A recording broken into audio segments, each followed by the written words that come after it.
అధిక బరువు అనేక సమస్యలకు కారణం. సాహితీ యోగా ఆన్లైన్ క్లాసులో జాయిన్ అవ్వండి.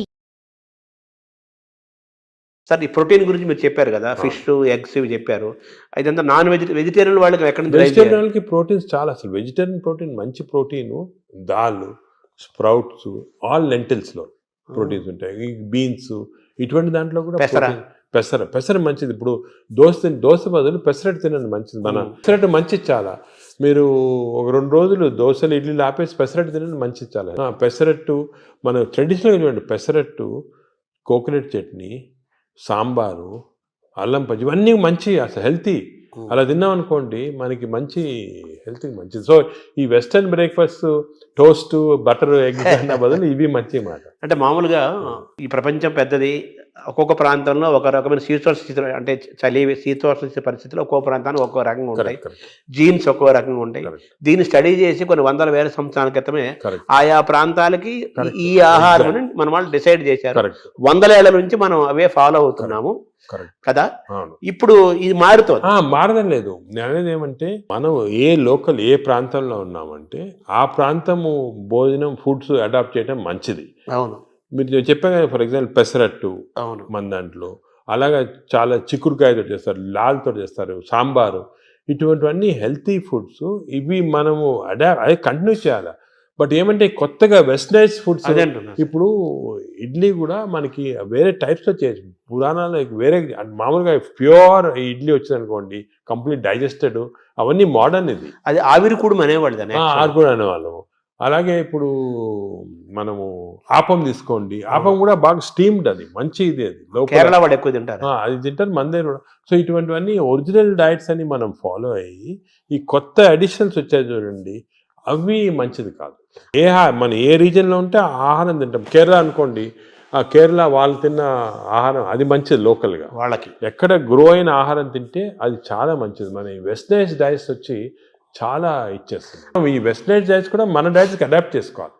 అవి తింటే కూడా మనం ప్యూర్ వెస్టర్నైజ్డ్ మెడిటరేనియన్ డైట్ మనం తినలేము. మన దానికి అడాప్ట్ చేసుకొని తింటే మనకి మంచిది. మన దోశలు వాళ్ళు తింటున్నారు, వాళ్ళ బర్గర్లు పిజ్జాలు మనం తింటున్నాం. అదే మిస్టేక్. ఇప్పుడు మామూలుగా నేను విన్నాను, ఎవరో చెప్పగా విన్నాను, ఈ బ్యాక్టీరియా మైక్రోబయోమ్ ఇంపార్టెంట్ అని చెప్పారు కదా మీరు. ఈ క్రమంలో అసలు మన బ్యాక్టీరియా ఆల్మోస్ట్ మనం కోల్పోయి యూరోపియన్ బ్యాక్టీరియా వచ్చేసింది అంటున్నారు మనలోకి. అది కరెక్ట్. అంటే స్లోగా ఈ వెస్టర్నైజేషన్ వల్ల మన మంచి బ్యాక్టీరియా ఉంది, అది పోయి బ్యాడ్ బ్యాక్టీరియా వచ్చి ఓవర్టేక్ చేస్తూ ఉంది. సో మనం ఇప్పుడు అగైన్ దీని గురించి కూడా మేము చాలా రీసెర్చ్ చేస్తున్నాము. We are studying bacteria in different people in different places. మన కుంభమేళా జరిగింది, దాంట్లో చాలా బ్యాక్టీరియల్ స్టడీస్ చేసాము. అలాగే వీఆర్ డన్ మంచి రిజల్ట్స్ పబ్లిష్ చేస్తున్నాము. ఇప్పుడు నేను ప్రకారం మన బ్యాక్టీరియా, మన న్యాచురల్ బ్యాక్టీరియా, మన దేశంలో ఉన్న బ్యాక్టీరియా, మన ప్రాంతాల్లో ఉన్న మంచి బ్యాక్టీరియా, అవి ప్రిజర్వ్ చేసుకోవాలి. అవి చేయడానికి కొన్ని టెక్నిక్స్, కొన్ని మెథడ్స్ అవి ఉన్నాయి. అవి మేము ఇప్పుడు ఇంకోటి ఏం చేస్తున్నామంటే రీసెర్చ్, ఈ ఎక్స్టెన్సివ్ బ్యాక్టీరియా రీసెర్చ్ చేసిన తర్వాత ఏవి మంచి బ్యాక్టీరియా, ఏ చెడ్డ బ్యాక్టీరియా అని కనుక్కున్న తర్వాత, ఈ బ్యాక్టీరియా అనేది మన స్టూల్స్లో ఉంటాయి, కష్టం వేయటం, థెరపీలు ఏమి లేవు. So we're desiccating it and producing what is called capsules. అంటే ట్యాబ్లెట్స్, మన ఈ మామూలుగా యాంటీబయాటిక్స్ ఇటువంటి ట్యాబ్లెట్స్ బదులు ఈ డెసికేటెడ్ స్టూల్ క్యాప్సూల్సే ట్యాబ్లెట్స్ లాగా ఇస్తున్నాం. భవిష్యత్తు అదే అంటున్నారు, ఫ్యూచర్ అదే దాని తర్వాత. సార్ మార్నింగ్ మన తెలుగు వాళ్ళం కాబట్టి మన ప్రాంతం మాట్లాడుకున్నాం. ఇప్పుడు మీ టాపిక్ అంతా లోకల్గా ఏ ఆహారం అవైలబుల్గా ఉందో 100 ఏళ్ల నుంచి అది తినండి. లోకల్గా మనం ఎలా ఉన్నామో దాన్ని ఫాలో. సేమ్ ఫిజికల్ యాక్టివిటీ చూసుకోండి, same activity you don't have to. కానీ ఇప్పుడు ఆ ఆఫీస్లో కూర్చోవడం టైం లేకుండా వేరే అడ్వకేటింగ్, సరే ఎక్సర్సైజ్ 1 hour చేయాలా, ఎక్సర్సైజ్ చేయాలా. ఈ ఎక్సర్సైజ్ కూడా ఇంపార్టెన్స్ ఏమంటే, అందరు నేను 1 hour చేస్తున్నా సార్ టైర్డ్ అయిపోతున్నామని అంటుంటారు. ఎక్సర్సైజ్లో 2 types ఉన్నాయి. కొంతమందికి మార్నింగ్ ఎక్సర్సైజ్ చేస్తే మంచిది, కొంతమందికి రాత్రి చేస్తే మంచిది. ఇప్పుడు నేను ఫర్ ఎగ్జాంపుల్ నేను నైట్ చేస్తేనే నాకు ఫ్రెష్ ఉంటుంది. మార్నింగ్ అది ఎలాగంటే బాడీలో లాక్టేట్స్ అని ఉంటాయి. లాక్టేట్ మెజర్మెంట్ చేసి మనం కనుక్కోవచ్చు. లాక్టేట్స్ ఎక్కువ అయిపోయాయి అనుకోండి, అప్పుడు నైట్ చేస్తే బెటర్. అది మరి ఎక్కువ సంకేతం తెలుస్తుందా? తెలిసిపోతుంది కదా మనకి. ఇప్పుడు బాడీలో ఎక్సర్సైజ్ చేస్తే, అది సింపుల్గా చెప్పాలంటే, సపోజ్ ఎక్సర్సైజ్ చేసామనుకోండి, ఎక్సర్సైజ్ చేసిన తర్వాత మార్నింగ్ ఎక్సర్సైజ్ చేసిన తర్వాత ఫ్రెష్గా ఉండదు, చాలా టైర్డ్ అయిపోయాం అనుకోండి, that means your exercise should be done in the evening. చేసిన తర్వాత ఫ్రెష్గా ఉన్నాం అనుకోండి, you should do in the morning. But సింపుల్గా అది కెమికల్గా కూడా మనం టెస్ట్ చేయొచ్చు. బాడీలో లాక్టేట్స్ తీసుకొని ఎప్పుడు లాక్టేట్ లెవెల్ చాలా ఎక్కువ అయిపోయింది. ఫర్ ఎగ్జాంపుల్ నాకు పర్సనల్గా చెప్తున్నా కదా, నేను ఐ ఎక్సర్సైజ్ ఎవ్రీడే 1.5 hours చేస్తాను విగరస్ ఎక్సర్సైజ్. కానీ ఆ ఎక్సర్సైజ్ మార్నింగ్ చేశాను అనుకోండి, I feel dull whole day. అదే నైట్ చేశాను అనుకోండి, బాగా ఫ్రెష్ ఉంటుంది నాకు. అది నేను నా లాక్టేట్ మెజర్మెంట్ చేసి చూసుకున్నాను. అంటే మీరంటే డాక్టర్ కాబట్టి సైంటిఫిక్ గా ఎవరికైనా తెలుసుకుంటారు.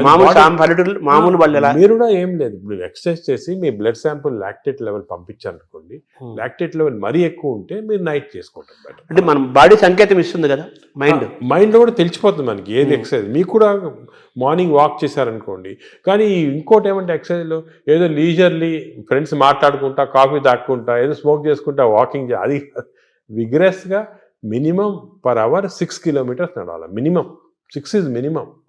అంటే ఐడియల్ 5 kilometers అంటారు కాదు, 6. అదే సెకండ్. అదేవిధంగా ఈ ఎక్సర్సైజే కాకుండా మజిల్స్ ఇప్పుడు చాలా ఇంపార్టెంట్. మనకేం తెలిసిందంటే మన మెటబాలిజము బాడీ నుంచి మజిల్స్ తెప్పిస్తే మంచిది బాడీకి. సో చిన్న చిన్న మజిల్ ఎక్సర్సైజెస్, హ్యాండ్ ఎక్సర్సైజెస్, ఈ కోర్ ఎక్సర్సైజ్ అంటాం, అంటే బాడీలో ఉన్న అబ్డామన్ మజిల్స్ కోర్, ఈ కోర్ ఎక్సర్సైజ్ ఇవన్నీ చేసి మన బాడీలో muscle strength plus aerobics. Aerobic strength అంటే అలాగా వీ కెన్ డూ ఈ వాకింగు, సైక్లింగు, స్విమ్మింగ్, ఇవన్నీ ఏరోబిక్ ఎక్సర్సైజ్. ఈ రెండు ఈక్వల్ కాంపనెంట్ చేయాలి. మామూలు చాలా మంది ఉట్టి వాక్ చేసి వదిలేస్తారు, అది లీజర్లీ వాక్. రోజు పొద్దున ఒక 2-3 kilometers ఫ్రెండ్స్ నడిచి వచ్చి బాగా బ్రేక్ఫాస్ట్ తిని హ్యాపీ కరెక్ట్ కాదు, తెలియదు అది. So we have to do the correct type of exercise. Morning ఎక్సర్సైజా, ఈవినింగ్ ఎక్సర్సైజా, ఎంత ఎక్సర్సైజ్ చేయాలా, ఏ బాడీకి ఎక్సర్సైజ్ చేయాలా, abdomen and central abdomen exercise, hands muscle, ఇవన్నీ కూడా కరెక్ట్గా అడ్వైస్ తీసుకొని చేయటం బెటర్. అంటే మామూలుగా కార్బోహైడ్రేట్స్, ప్రోటీను, మీటు, ఇలా పర్ఫెక్ట్ సంపూర్ణమైన ఆహారం ఎలా ఇంపార్టెంటో మన ఎక్సర్సైజ్ ఫార్మేట్ ఎక్సర్సైజ్ ఎప్పుడు చేయాలా, ఏ ఎక్సర్సైజ్, అవి కూడా చాలా అది నెగ్లెక్ట్ చేస్తాం. వాకింగ్, ఏరోబిక్స్, ఇవన్నీ ఎక్సర్సైజ్ కాంబినేషన్ చేయాలి. ఇప్పుడు థర్డ్ కాంపోనెంట్ గట్ హెల్త్ కి స్లీప్. స్లీప్ గురించి చాలా మిస్ నామర్స్. అంటే చాలా మంది బిజీ వాళ్ళు, ఇప్పుడు నేను కూడా మొట్టమొదట ఇది కూడా మిస్టేక్స్ చేసేవాళ్ళము. టైం లేదని చెప్పి 4 గంటలు పండుకోవటము, అలా చేసి కొంతవరకు ఈ బ్యాక్టీరియా చాలా important. They are very sensitive to sleep. Bacteria కూడా పండుకోవాలి కదా, రెస్ట్ ఇవ్వాలి కదా. మనం సపోజ్ మన బాడీ వర్క్ చేస్తుంది, దాని రెస్ట్ అవి ఇరిటేట్ అయిపోయి గుడ్ బ్యాక్టీరియా పోతాయి బాడీలో. అంటే ఎలాగంటే మన ఆర్గనైజేషన్ అవును, ఎంప్లాయీస్ ఉంటారు, మన ఎంప్లాయీస్కి రెస్ట్ ఇవ్వకుండా రాత్రి పగలు పని చేయండి అంటే మంచోళ్ళు వెళ్ళిపోయి చెడ్డోళ్ళు మిగులుతారు. ఫైట్ వచ్చి అలాగే బ్యాక్టీరియా కూడా సేమ్ ఒక ఫ్యాక్టరీ లాగా లోపల. Look after sleep. స్లీప్ నార్మల్గా ఇండివిజువల్గా ఒకరికి 8 hours, కొంతమంది 6 hours, అలా డిఫరెంట్ రేంజ్. 6 to 8 hours అంటాము, 7 hours నార్మల్గా యావరేజ్. మరీ ఎక్కువ స్లీప్ 10 hours చేస్తే కూడా లోపల బద్ధకం వచ్చేస్తుంది, బ్యాక్టీరియా కూడా బద్ధకం వస్తుంది. ఎంత ఇవ్వాలి అంత ఇవ్వాలి, 7 to 8 hours.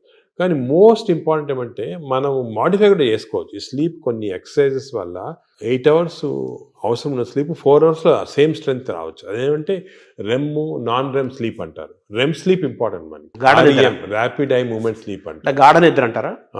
ఆ రెమ్ స్లీప్ అనేది మన నిద్రలో డ్రీమ్స్ వస్తాయి, అవన్నీ రెమ్ స్లీప్.